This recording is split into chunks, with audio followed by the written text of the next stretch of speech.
嗨，皆さんこんにちは，社长带你看日本。大家好，我是社长刘洋。今天啊，社长又来到了京都，带大家继续我们的关西历史之旅。这一次呢，我们要逛的就是京都市的地标、辉煌一时的北山文化的代表，著名的世界文化遗产金阁寺。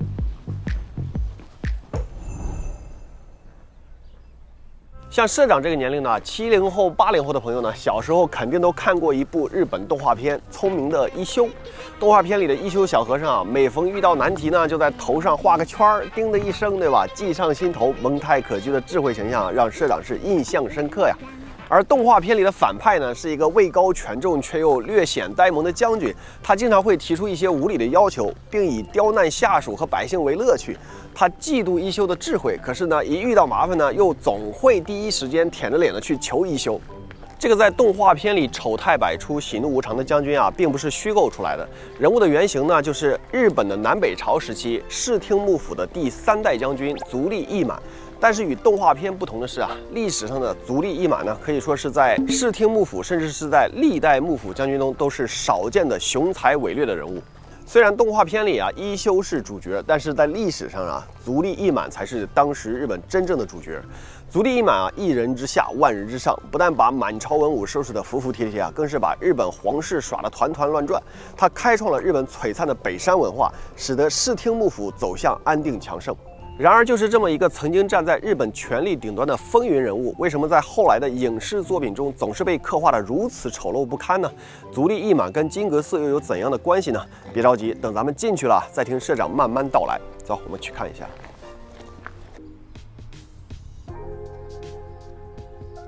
这个金阁寺的门票啊，还是很别出心裁的啊，是一张完整的可以收藏的这个玉珠印啊，中间写着“金阁舍利殿” 玉守护8个这个大字啊，书法写的非常的苍劲有力啊。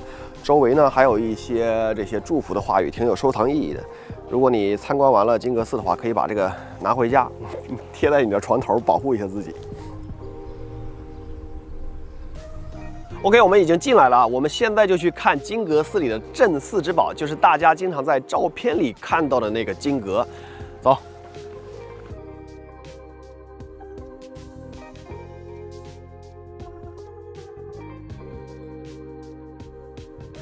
这里啊，就是最佳的观赏位置了。我们可以看到啊，在湖的对面呢，就是金阁寺里最核心的建筑金阁舍利殿了。果然是名不虚传啊！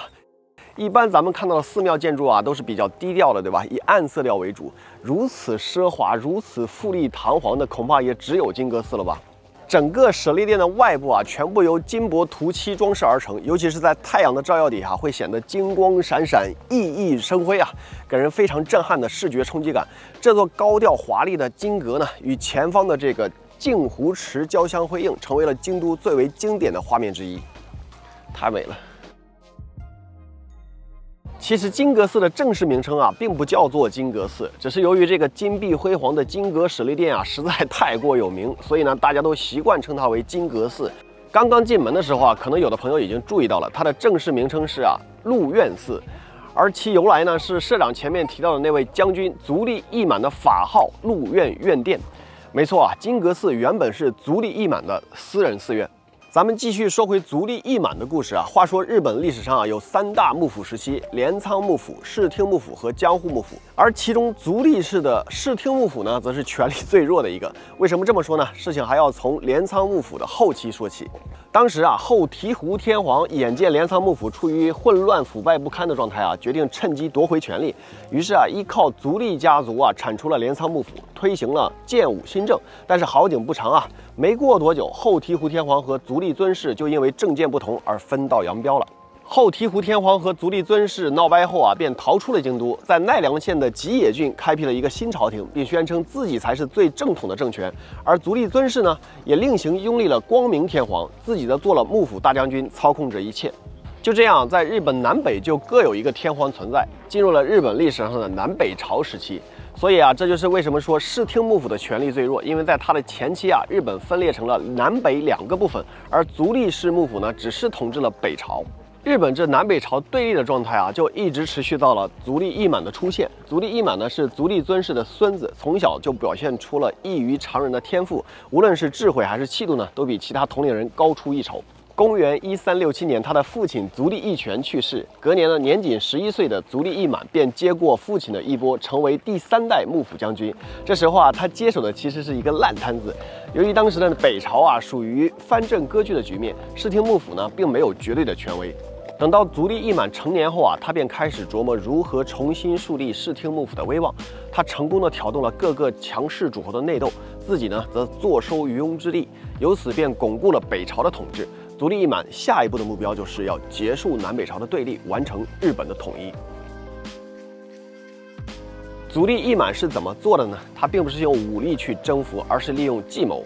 足利义满啊，假意跟南朝天皇讲和，说只要交出3件神器，即草剃剑、8尺琼勾玉和8指镜，就保证南朝皇帝的地位和统治。此时啊，南朝已经处于劣势，于是便答应了这个协议。大家还记不记得，在2019年德仁天皇继位的时候，交接仪式上也出现了这3件神器吗？没错啊，这3件神器呢，自古以来呢就是由日本天皇代代相传的，是被视为日本天皇的权力象征。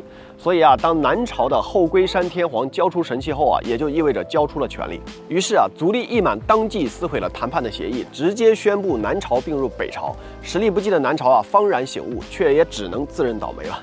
就这样，足利义满以兵不血刃的谈判手段，结束了日本长达50多年的南北对立局面，统一了日本全国。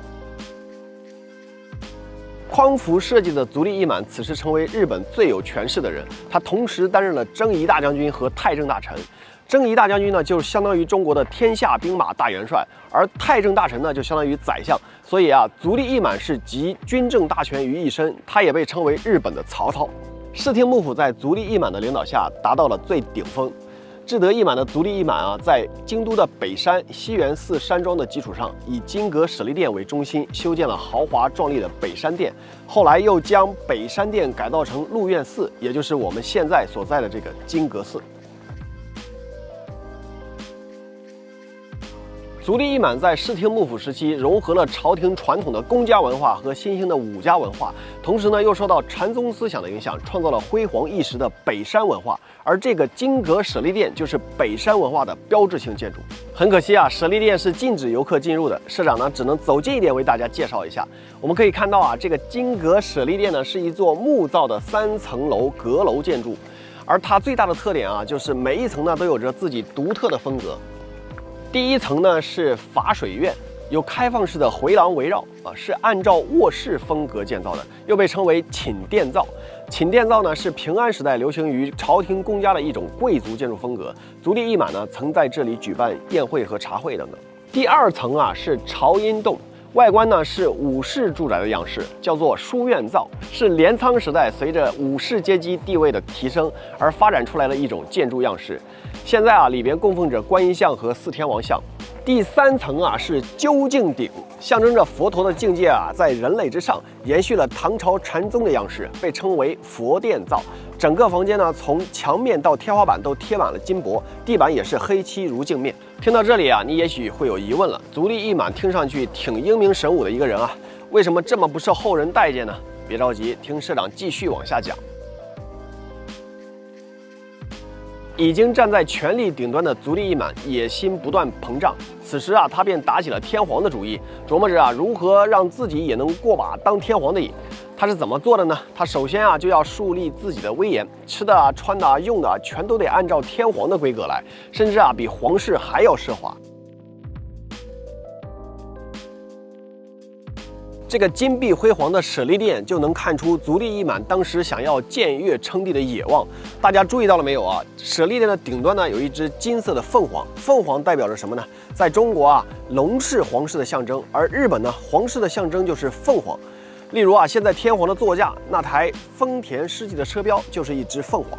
除此之外啊，足利义满呢还睡遍了皇室的女人，其中就包括后元荣天皇的妻子。这事儿啊被后元荣天皇知晓后啊，很是愤怒，但是又对足利义满呢无可奈何，最终在羞辱当中去世。这个足利义满啊，欺负完老的，又来欺负小的，对后元荣天皇的继承人后小松天皇呢，也是极尽羞辱。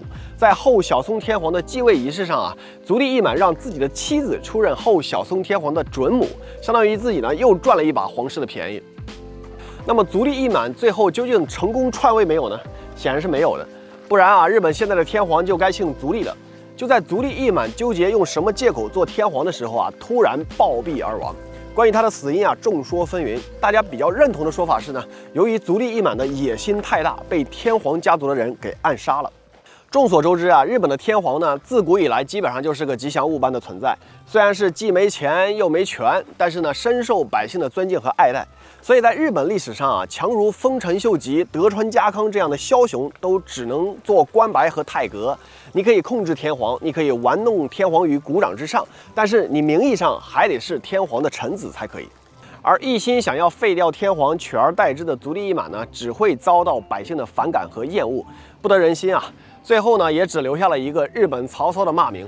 所以啊，也就不难理解为什么后人在影视作品中总是把足利义满刻画得如此愚蠢和傲慢。我们从金阁舍利殿那边过来啊，这边有一个很小很小的泉。传说这个足利义满啊非常喜欢喝茶，这个地方呢就是他用来泡茶的水。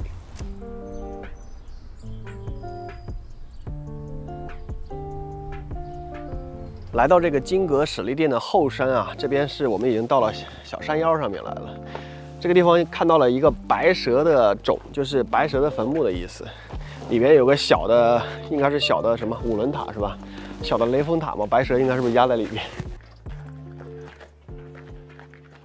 关于金阁寺啊，还有一个不得不提的故事。1950年的7月2日凌晨，金阁寺呢突然燃起了熊熊大火。当消防员接到警报赶到现场的时候啊，金阁寺的舍利殿呢已经完全被大火吞噬，放在殿中供奉的经书和国宝足利义满木像呢也一同化为灰烬，只留下了屋顶那只金铜凤凰。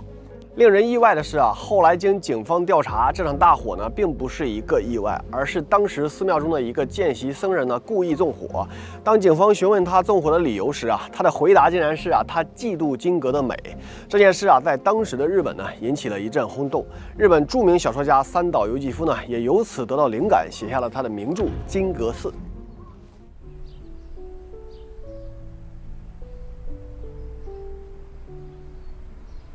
起初，社长在读到《金阁寺》这部小说时呢，对于这个见习僧人的纵火理由，本来是万分不能理解的。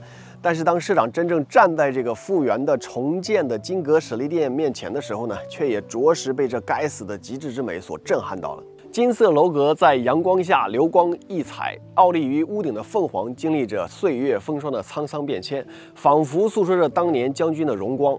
辉煌的瞬间啊，虽然短暂，却绽放出了永恒的美丽。也许这就是金阁寺的魅力所在。好了，今天的节目呢就到这里。如果你喜欢本期节目，欢迎订阅、点赞、评论。我是社长刘洋，我们下期再见。